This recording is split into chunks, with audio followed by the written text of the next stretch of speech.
খুব ভালো করে খেয়াল করুন, কোরআন শরীফে আল্লাহ বলেছেন, ইয়া আইয়ুহাল্লাযীনা আমানু, হে ঈমানদার, ইন্নামাল খামরু, মদ খাওয়া, ওয়াল মাইসির, জুয়া খেলা, ওয়াল আনসাব, দরগার নামে, দেবদেবীর নামে, পীর ওলিদের নামে মান্নত করা, হাজত করা, ওয়াল আজলাম, তাস খেলা, পাশা খেলা, লটারি খেলা। চারটে কথা বললেন এক জায়গায়, বললেন রিজসুম মিন আমালিশ শাইতান, এটা নাপাক এবং শয়তানের কাজ। ফাজতানিবু, অতএব তোমরা মদ ছাড়ো, তোমরা জুয়া ছাড়ো, তোমরা দরগার নামে হাজত মান্নত করা ছাড়ো, তোমরা তাস পাশা লটারি ছাড়ো। একটাও মানুষ করতে পারে না। আল্লাহ বললেন ওই কাজগুলো শয়তানের। এটাও কোরআনের বার্তা। এখন যদি কোনো কেউ মনে করুন একটা মহিলা, সে কোরআন পড়তে পারে কিন্তু সন্তান হয় না বলে হাড়োয়ার দরগায় যেয়ে মান্নত করেছে। ভালো করে খেয়াল করুন, কোরআন পড়তে পারে, লটারি কেটেছে। জি প্রিয় ভাইরা আমার, তাহলে কোরআন যে কাজটাকে শয়তানের কাজ বলে ত্যাগ করতে বলছে, সেই কোরআন পড়া একদল লোক সেই শয়তানের কাজটা করছে। যে করছে সে বলো মানুষ, অথচ কোরআন বলছে ও শয়তান। দেখেন না, একটা ছেলে লাফালাফি ঝাঁপাঝাঁপি করছে, আমরা তাকে বলছি এই বাঁদরামি করছিস কেন? একটা জ্ঞানী লোক সে যদি ছেলে মানুষের মতন কথা বলে, তো তারে আমরা বলি ছেলেমি কথা বলছিস কেন? কথা ঠিক না ভুল? যে লোকটা শয়তানের কাজ করে, আমরা তাকে বলি শয়তানি করছিস কেন? তাহলে ওই ছেলেটা বাঁদর নয়, আর একটা লোক শয়তান নয়, আর একটা লোক ছেলে মানুষ নয়, কিন্তু তার কাজের দোষে তাকে বলছি বাঁদরামি, পাগলামি, ছেলেমি, শয়তানি। বলেন না বলেন না, কথা বলছেন না কেন? আমরা এই কথাগুলো ব্যবহার করি তো। হ্যাঁ, আল্লাহ পাক তমন কি বললেন, তুমি যদিও মানুষ কিন্তু তুমি যদি মদ খাও, তোমার কাজটা শয়তানের কাজ। তুমি মানুষ, তুমি যদি জুয়া খেলো, তোমার কাজটা শয়তানের কাজ। তুমি মানুষ, তুমি যদি দরগার নামে হাজত মান্নত করো, তোমার কাজটা শয়তানের কাজ। তুমি মানুষ, তুমি যদি লটারি খেলো, তাস পেটো, তোমার কাজটা শয়তানের কাজ। এই চারটে কাজের আয়াতে উল্লেখ করা একটাও যদি কেউ ভালো মনে করে, হালাল মনে করে করে, তার স্ত্রীটা তালাক হয়ে যাবে, তার বাচ্চা হলে যারও সন্তান হবে, অথচ সে কোরআন পড়ে। আপনি বলুন, কোরআন বলেছে ওয়াকারনা ফি বুয়ুতিকুন্না ওয়ালা তাবাররাজনা তাবাররুজাল জাহিলিয়াতিল উলা। আল্লাহ বললেন নারীদেরকে লক্ষ্য করে, হে নারীরা, তোমরা বর্বর যুগের মেয়েদের মতো তোমরা সাজগোজ করে বাইরে বেরিও না। কোরআনের বক্তব্য, ওয়ালা তাবাররাজনা তাবাররুজাল জাহিলিয়াতিল উলা। ইসলামের পূর্ব যুগে যে সমস্ত মেয়েরা পোশাক পরিচ্ছদ পরে বাইরে প্রকাশ পেত, হে ইমানদার ঘরের মেয়েরা, তোমরা সেজে গুজে বাইরে পরপুরুষকে দেখানোর জন্য সাজগোজ করে বাইরে বেরিও না। কোরআনের বক্তব্য। বরং ওয়াতিনাল্লাহ ওয়া আকিমনাস সালাত ওয়া আতিনাজ যাকাত, হে মেয়েরা তোমরাও নামাজ পড়ো, তোমরাও যাকাত দাও। ওয়া আতিনাল্লাহ, তোমরা আল্লাহকে মানো, রাসূলকে মানো। এখন বলেন, সমাজে পুরুষের তুলনায় সংখ্যায় মেয়েরা কোরআন পড়তে পারে বেশি, এখন বাপের বাড়ি থেকে কোরআন শিখেছে, শ্বশুর বাড়ি গিয়ে আমলটা বজায় রেখে এনে ছেড়ে দিয়েছে, সেটা খোঁজ নিলে পাওয়া যাবে। এখন যদি বাপ মেয়েটাকে কোরআন শিখিয়ে থাকে বিয়ে দেওয়ার জন্য, তাহলে শ্বশুর বাড়ি গিয়ে কোরআন গোদরেজের আলমারিতে পুরেছে বের করবে শাবান মাসে আর রমজানে। আর যার বাপ মেয়েকে কোরআন শিখিয়েছে, এটা আমল, একটা করে অক্ষর পড়লে 10টা করে নেকি হয়, আশা করা যায় সে মেয়ে রমজানেও পড়বে, শাবানেও পড়বে, সারা বছর তার দেহ পাক থাকলে যখন সুযোগ পাবে তখন পড়বে। এবার বুঝুন, যে মেয়েটা কোরআন পড়ছে, যে তোমরা বর্বর যুগের মেয়েদের মতো আত্মপ্রকাশ করো না কোরআনের আয়াতের মানে, সেই মেয়েটা এখন যাচ্ছে মরা বাড়ি, মরা বাড়ি। সেই মেয়েটা যাচ্ছে সেলের মার্কেটে, সেই মেয়েটা যাচ্ছে ব্যাংকে 100 দিনের কাজের পয়সা তুলতে, সেই মেয়েটা ডাক্তার বাড়ি বেপরদায়, সেই মেয়েটা যাচ্ছে বিয়ে বাড়ি, বিয়ে বাড়ি যেখানে যত রকমের সাজ সাজা যায়, যেহেতু সেখানে আর 5টা পুরুষ থাকবে। ইসলামের বিধান ছিল তুমি সাজো তোমার স্বামীর কাছে, ঘরে দৌড় দিয়ে তুমি কত সাজতে পারো, স্বামীর জন্য একটি মেয়ের সব সাজ জায়েজ। কিন্তু আমাদের সামাজিক অবস্থা, স্বামীর কাছে ঘরের বউটা মনে হচ্ছে যেন কাজের মেয়ে ঝি, আর যখন ডাক্তার বাড়ি, সেলের মার্কেটে আর ব্যাংকে আর বিয়ে বাড়ি যাচ্ছে, তখন মনে হচ্ছে নায়িকা। ওটা কি জানি, আমার না কারো চেনা যাবে না। ও বলো কোরআন পড়ে, ও কোরআন পড়ে, কিন্তু সেজে যখন বাইরে বার হয় তখন তাকে মনে হয় একজন নায়িকা অথবা ড্যান্সার, একজন নাচিয়া। অথচ ওই মেয়েটা তার স্বামীর কাছে পরিপূর্ণ একটা কাজের মেয়ে ঝিগিরি করছে। আর ইসলাম বলেছে তুমি তোমার স্বামীর কাছে সাজো, অন্যের কাছে নয়। আর আমাদের সিস্টেম হলো স্বামীর কাছে কালো ধলো অগোছালো অপরিচ্ছন্ন যেভাবে পারে কাটছে, আর বাইরে বেরোনোর সময় পূর্ণ সাজগোজ করে নায়িকা সেজে বেরোচ্ছে। আজকে এরাই দখল করেছে মরা বাড়ি। গিয়ে দেখুন মদ্দালকের থেকে মেয়ে ছেলে বেশি। এরা দখল করেছে বিয়ে বাড়ি, একসঙ্গে খেতে বসছে একই প্যান্ডেলের নিচে, জি ক্যাটারাররা ক্যাটারিং করছে। ওদারে বসেছে রহিম করিম সামাদ জব্বার, এদারে বসেছে নৈমদ্দির বউ সলিমদ্দির বউ কলিমদ্দির বউ। দেখে মনে হচ্ছে এরা কটা ওদের আর ওরা কটা এদের।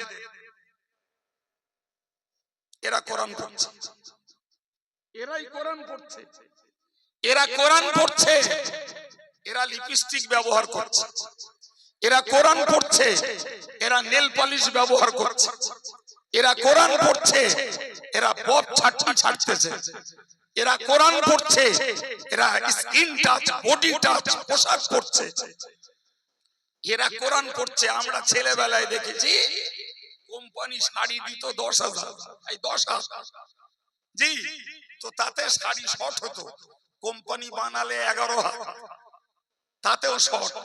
এখন কোম্পানি বানিয়েছে 12 হাত শাড়ি, সেই 12 হাত শাড়ি জড়িয়ে দেখা যাচ্ছে যে ঢাকার যোগ্য জায়গা ঢেকিনি কো, তারপরেও আলগা। এই 2 হাত এক্সট্রা শাড়ি নিয়ে গেলে কোথায় ওরা? বলেন বলেন। কোম্পানি যদি 12 জায়গায় 14 হাত হয়, যা ন্যাংট হওয়ার ইচ্ছা ওর 14 হাত দিলেও ন্যাংট থাকবে, আর যার ঢাকার ইচ্ছা 10 জায়গায় 8 হাত দিলে ওতেই সে ঢেকে ফেলবে। জি প্রিয় ভাইরা আমার, আমি আপনাকে বোঝাচ্ছিলাম যে একটা মেয়ে একটা মেয়ে কোরআন তার সম্পর্কে মেসেজ দিচ্ছে, ওমা ইয়াকুনুত মিনকুন্না লিল্লাহি ওয়া রাসূলিহি ওয়া তা'মাল সালিহা নু'তিহা আজরাহা মাররাতাইন আ'তাদনা লাহা রিজকান কারীমা। কোরআন কি বলল? ওমা ইয়াকুনুত মিনকুন্না লিল্লাহি ওয়া রাসূলিহি, হে মেয়েরা তোমাদের মধ্যকার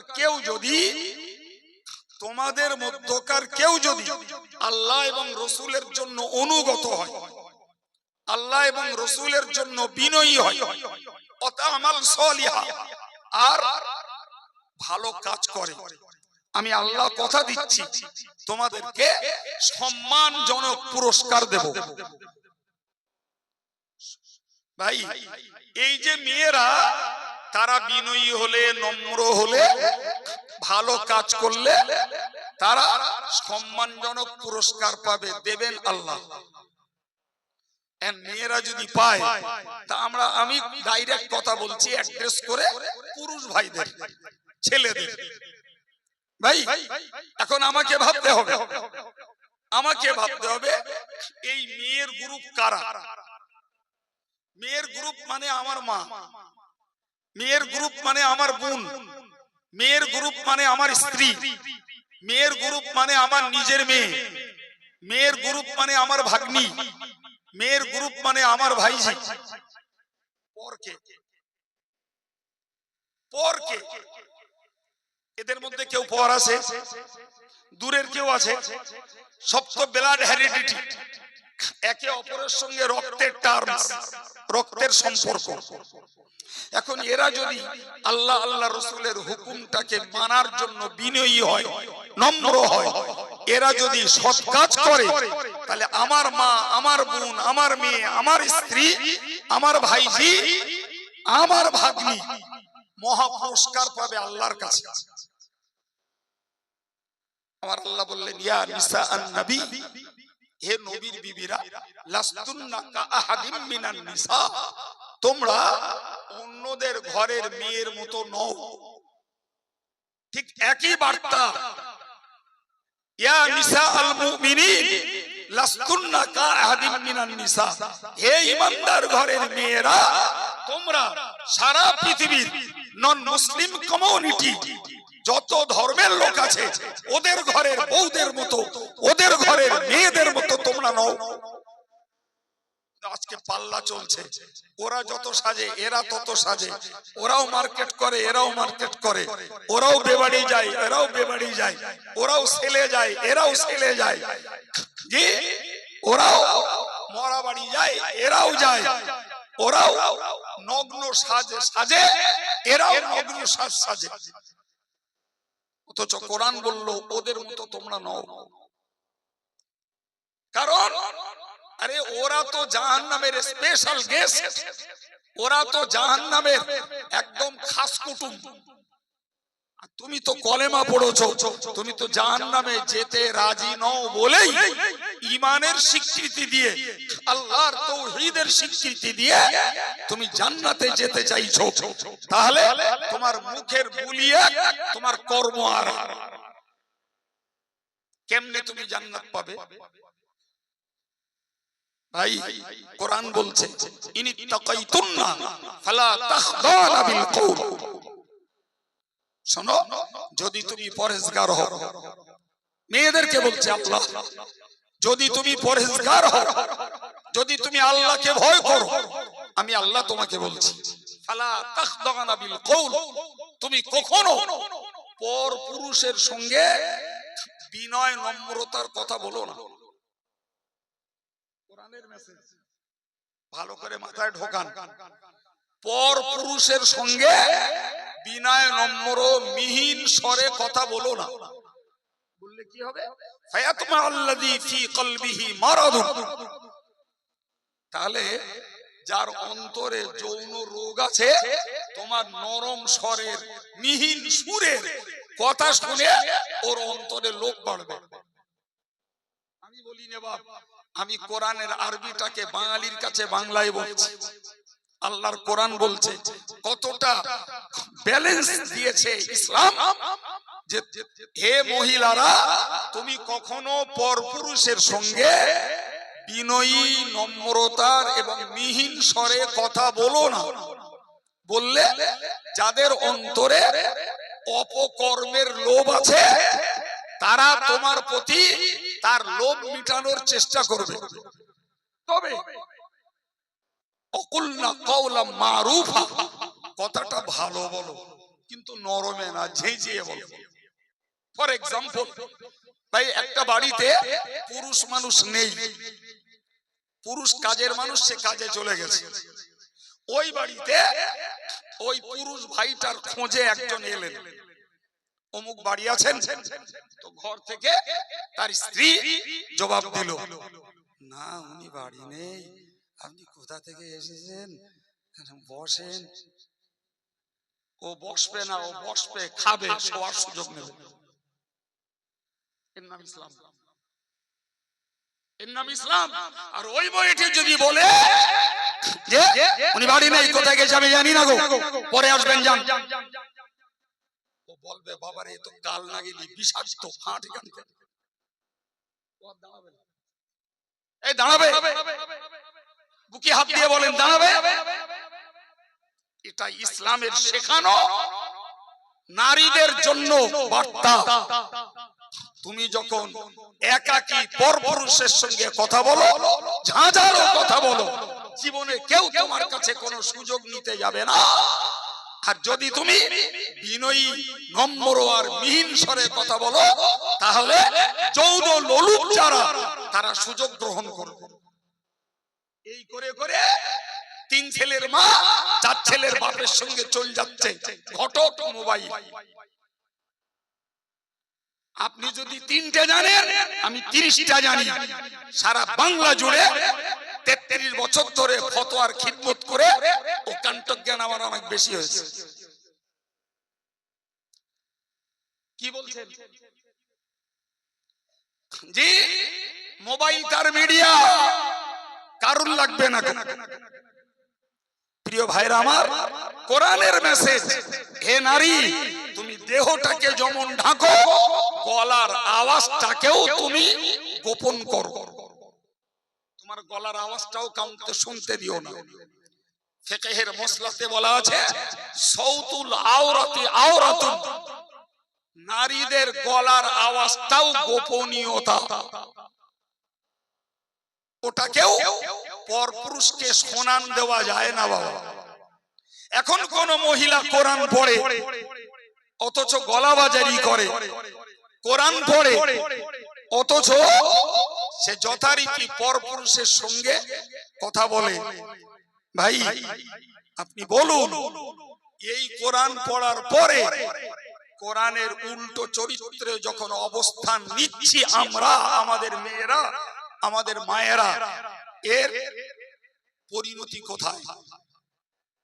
এর পরিণতি কোথায়? সম্মানিত ভাইরা আমার, আমি আপনাকে এই এতগুলো মেসেজ দিয়েছি, সব কোরআনের বার্তা। প্রিয় ভাই আমার, কোরআন বলছে অমিনান নাসি মান ইশতারি লাহওয়াল হাদিস লিউদিল্লা আন সাবিলিল্লাহ।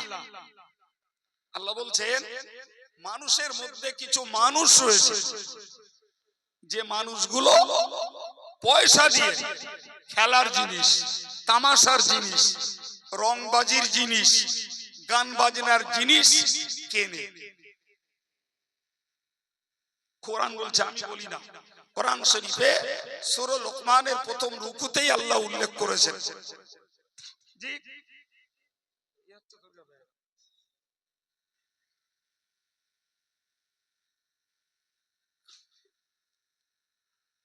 জি, কোরআন বলছে যারা পয়সা দিয়ে রং তামাশা, খেলা, বাজনা, গান এগুলো কেনে, আর এইগুলোর বিনিময়ে লিউদিল্লা আন সাবিলিল্লাহ, মানুষকে আল্লাহর রাস্তা থেকে বিচ্যুত করে দেয়।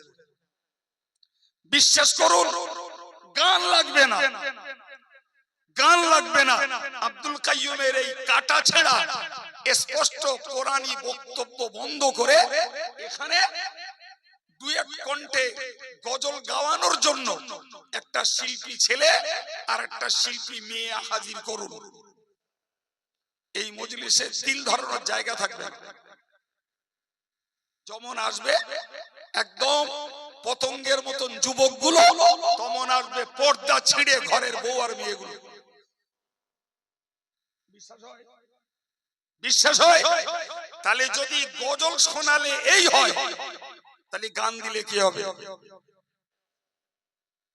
গান দিলে কি হবে আপনি জানেন ভাই?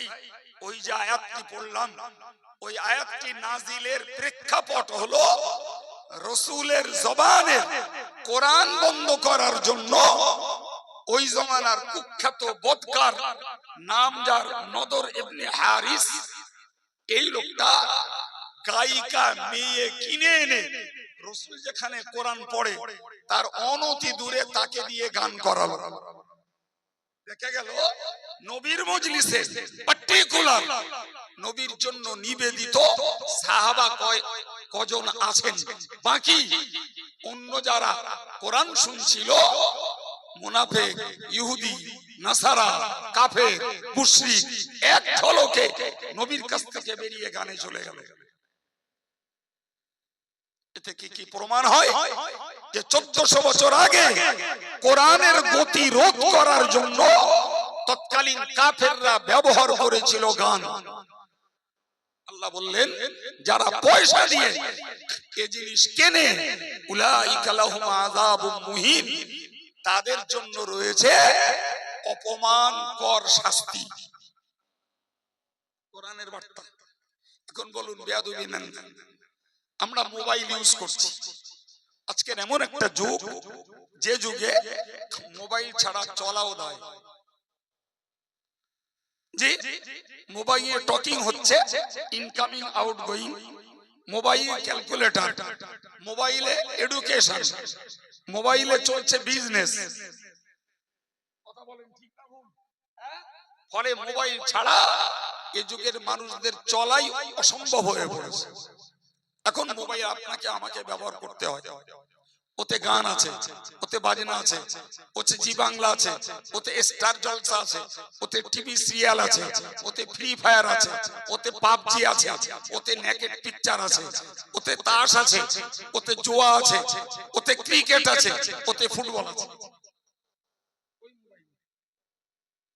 আমিও ব্যবহার করছি অ্যান্ড্রয়েড সেট, স্মার্ট সেট, আপনিও ব্যবহার করছেন।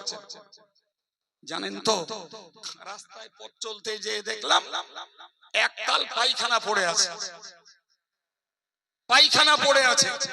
নিঃসন্দেহে ওই পায়খানা পড়ে আছে বলে ওই রাস্তায় যার চলার দরকার সে চলা বন্ধ করে না, পায়খানাটাকে ডিঙিয়ে চলে যায়। কথা বলেন, কথা বলেন, ঠিক না ভুল? সে ডিঙিয়ে চলে যায়। কিন্তু আজকে যখন মোবাইলে পায়খানার মতো জিনিসগুলো ঢুকে আছে, সেটা আমার যুবকেরাও ডিঙাচ্ছে না, আমার মায়েরা, মেয়েরা, যুবতীরা এক অংশ তারাও ডিঙোচ্ছে না, ওতে হদ্দমাকা মারতেছে।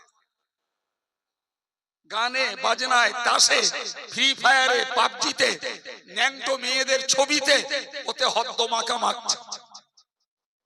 এবার বলে এরা কোরআন পড়লো, আর কোরআন বলছে যে গান বাজনা যারা পয়সা দিয়ে কেনে, রং তামাশা যারা পয়সা দিয়ে কেনে, এদের জন্য অপমানকর শাস্তি। জি কি হবে? এ তো এই মোবাইল অ্যাজ এ ফায়ার, এ তো আগুনের মতো, এ তো আগুন। যদি বলেন কেমন কথা বলছেন, একদম বাস্তব বলছি, ওটা আগুন। দেখেন না, সারা পৃথিবীর কথা ভাবুন, আগুন ছাড়া বিশ্ব অচল।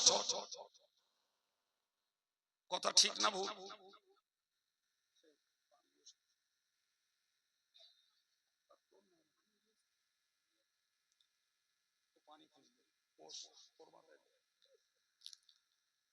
কি বললাম বাবা? মোবাইল কি বলেছি বলে মুখস্থ করে বাড়ি যান।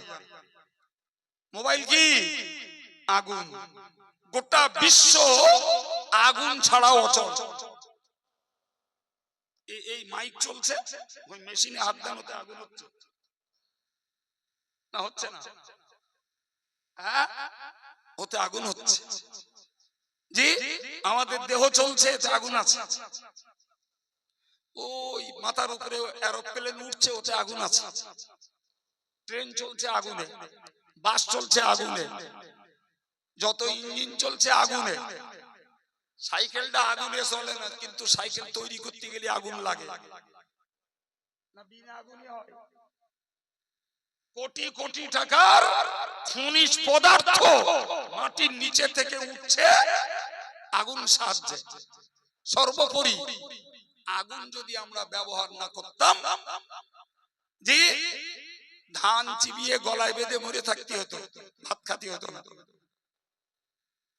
আগুন যদি ব্যবহার না করতাম, একটি তরকারিও আমাদের জন্য খোরাক হতো না।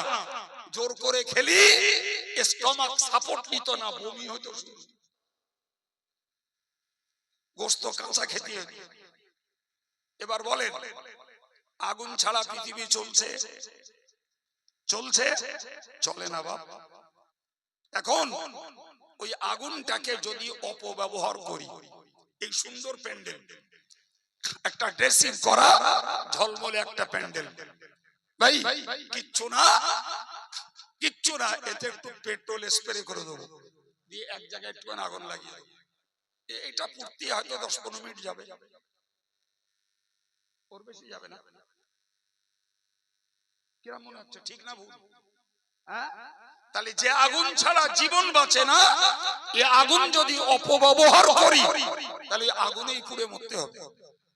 এই মোবাইল এছাড়া আজকের পৃথিবী চলছে না, কিন্তু ওর যত হারাম অ্যাপস আছে ওইগুলোকে যদি ব্যবহার করি, ওই মোবাইল এই জাতকে জাহান্নামে নিয়ে যাবে। ওই ওর বিনিময়ে লেখাপড়া শেষ, ওর বিনিময়ে চোখ শেষ, ওর বিনিময়ে কান শেষ, ওর বিনিময়ে ব্রেন শেষ, ওর বিনিময়ে চরিত্র শেষ, আবার ওর বিনিময়ে কেউ হায়ার এডুকেশন লাভ করছে, ওর বিনিময়ে কোটি কোটি টাকার বিজনেস করছে, ওর বিনিময়ে লক্ষ লক্ষ টাকার হিসাব করছে। কথা বুঝতে পারছেন কি? হ্যাঁ, তাহলে একই মোবাইল ব্যবহারের দোষে ওটাই আমাদের জন্য, অনেকের জন্য জাহান্নামের কারণ হয়ে দাঁড়াবে। এই জন্যই আমি বলেছি যে মোবাইল আগুনের মতো, ওকে ভালো কাজে লাগালে প্রচুর উপকার আছে, যদি ওটাকে অপব্যবহার করি ওই মোবাইলের জন্যই পুড়ে মরতে হবে। সম্মানিত ভাই আমার, আমি আপনাদেরকে এক টানা কোরআন থেকে অনেক কটা বার্তা দিয়েছি। এই এতক্ষণ পরে ওই হাদিসটা বলছি, যে হাদিসটা শুনছিলেন, ইকরাউল কোরআন ফাইন্নাহু ইয়াতি ইয়াউমাল কিয়ামাতি শাফিআন লিআসহাবি। যার বাংলা মানে হলো, তোমরা কোরআন পড়ো, কোরআন তার পাঠকদের জন্য আল্লাহর কাছে রিকমেন্ড করবে, সুপারিশ করবে, নাজাতের জন্য অনুরোধ করবে। প্রিয় ভাইরা আমার, এতক্ষণ ধরে যে মেসেজ গুলো দিয়েছি, এবার এইটা মেলান ওই হাদিসের সঙ্গে। কেউ কোরআন পড়লো, নামাজ পড়লো না, কোরআন পড়লো, রোজা রাখলো না, কোরআন পড়লো, গান শুনলো, কোরআন পড়লো, সুদ খেলো, কোরআন পড়লো, মিথ্যা কথা বললো, কোরআন পড়লো, জুয়া খেললো, কোরআন পড়লো, দরগায় মান্নত করলো, কোরআন পড়লো, মদ খেলো, কোরআন পড়লো, লটারি কাটলো, কোরআন পড়লো, সে হক নষ্ট করলো, কোরআন পড়লো, মেয়েরা বেপর্দায় ঘুরলো, কোরআন পড়লো, গলাবাজারি করলো, কোরআন পড়লো, এরপরেও সে ব্যভিচারে মত্ত হলো। আপনারাই আমার জবাবটা দেন, এই কোরআন পড়ার জন্য কিয়ামতের দিনে ও কোরআন তার পক্ষে শাফাত করবে মনে হয়? এই তো আপনারা ভালোই মুফতি হয়ে গেছেন। জি, তাহলে ওই হাদিসটার অ্যাকচুয়াল অর্থ যেটা যেটা রজব আলী সাহেব বলেছেন, আমিও বললাম হুবহু হাদিসের বাংলা মানে তাই, কিন্তু আনুষঙ্গিক ব্যাখ্যাগুলোর পরে এবার মানে দাঁড়াচ্ছে যারা কোরআন পড়বে আর কোরআন অনুযায়ী আমল করবে, ওই কোরআন তার জন্য শাফাআত করবে। কথা ক্লিয়ার হয়েছে? এই কথা বুঝতে পেরেছেন? জি। আর কোরআন পড়ে যদি কোরআনের উল্টো পথে চলা হয়, তাহলে কোরআন শাফাআত তো দূরের কথা, পাল্টা আল্লাহ পাকের কাছে মামলা দায়ের করবে, রাসূল মামলা দায়ের করবে। পরিষ্কার কোরআন শরীফে আছে, ওয়াকালা রাসূল, কিয়ামতের দিনে রাসূল বলবেন, ইয়া রাব্বি, হে আমার পরওয়ারদিগার, ইন্না কওমি ইত্তাখাযু হাযাল কুরআনা মাহজুরা, আল্লাহ আমার এই সম্প্রদায় এরা কোরআনটাকে ঠাট্টার বিদ্রূপের বিষয় বানিয়েছিল, এরা কোরআনকে জেনেছিল, বুঝেছিল, আমলে পরিণত করেনি। কোরআন যেন এদের কাছে ঠাট্টার বিদ্রূপের বিষয় হয়েছিল। মামলা ঠুকবে রাসূলুল্লাহ আল্লাহ পাকের ইজলাসে। এবার বলেন, রাসূল মামলা ঠুকছেন আল্লাহ পাকের ইজলাসে, ও মামলার রায় ঢিসমিস হবে মনে হয়? ও মামলার রায় জিন্দেগিতে ঢিসমিস হওয়ার কোন স্বপ্ন দেখা যেতে পারে না, বরং ও মামলার যথাযথ রায় বেরোবে, তখন প্রমাণ হবে যে বান্দা কোরআনের সঙ্গে বিদ্রূপ আচরণ করেছে, কোরআনের পক্ষে গোলামি করেনি, বরং কোরআনের বিপক্ষে এর চরিত্র, এর কাজ, অবস্থান নিয়েছে। এরপরে ঠিকানা কোথায় হবে বাবা? কোথায় হবে? জান্নাতে? কোথায়? জাহান্নামে। সম্মানিত ভাইরা, আপনারা যথেষ্ট উর্বর মানুষ, আপনাদের ব্রেন যথেষ্ট উর্বর, আপনারা সতেজ, চতুর, চালাক, আপনারা স্মার্টম্যান, জি, যথেষ্ট চালাক চতুর মানুষ। কি মুরব্বী, কি সমবয়স্ক ভাই, কিংবা আমার স্নেহাশিস প্রিয় যুবকেরা, কিংবা সম্মানিতা মায়েরা, আব্দুল কাইয়ুমের একদম ঠাসা এই আলোচনায় স্থির সিদ্ধান্ত নিয়ে নেন যে আমরা কোরআন পড়ব, সঙ্গে কোরআনের আদেশের মেসেজগুলো, বার্তাগুলো জীবনে আমল করব, কোরআনের নিষেধের মেসেজগুলোকে যার জীবনে আছে এনিহাউ জীবন থেকে বাদ দেব। এই একটা জলসা প্রচুর লোকের জাহান্নাম থেকে বাঁচার ওসিলা হবে। জোরে বলুন ইনশাআল্লাহ, আর একটু বলুন ইনশাআল্লাহ। আল্লাহ কবুল করেন, বলুন আমিন।